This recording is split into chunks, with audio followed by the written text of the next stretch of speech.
Bonjour, avec cette vidéo, on va faire un tour rapide du plan comptable qui peut être considéré comme un manuel pour organiser vos finances sans se perdre dans les chiffres. Alors, comment ça marche? Imaginez que chaque opération financière a deux côtés, débit et crédit.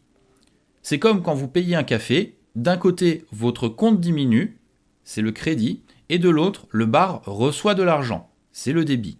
Chaque action a un équilibre. Ensuite, il y a ce qu'on appelle le solde.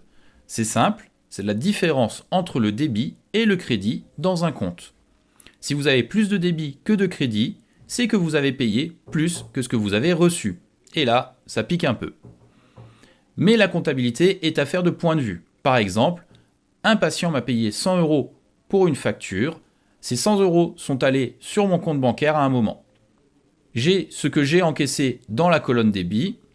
Si j'avais eu des dépenses, elles apparaîtraient dans la colonne crédit. Donc le plus important à retenir, c'est que comme le solde, c'est le crédit moins le débit, si le solde est négatif, alors vous avez entré plus d'argent que vous en avez dépensé. En tout cas, sachez que le plan comptable est immuable. Il a une logique, un peu comme un numéro à délit. On parle de compte de classe comptable pour trier vos écritures. Par exemple, les comptes de classe 1 sont les capitaux propres, le stock d'argent qui appartient à l'entreprise. La classe 2, ce sont les immobilisations, les gros achats que vous allez utiliser longtemps. Le 3, ce sont les stocks, ce que vous avez en réserve, votre matériel, vos fournitures. Le 4, ce sont les créances et les dettes, ce que vous devez recevoir ou payer, pratique pour savoir qui vous doit encore des sous. En 5, on a la trésorerie, l'argent dans vos comptes, à vérifier souvent pour éviter des mauvaises surprises. En 6 et en 7, on a les charges et les produits. Donc les charges, c'est ce que vous dépensez, les produits, c'est ce que vous gagnez. Et l'objectif, que vos produits gagnent le match.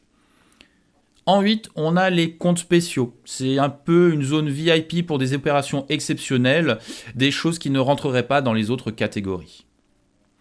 Alors, tout ça, ça ne sert pas juste à vous casser la tête. À la fin de l'année, tous ces jolis chiffres vont être résumés dans la 2035, votre déclaration de revenus pour les pro-libéraux.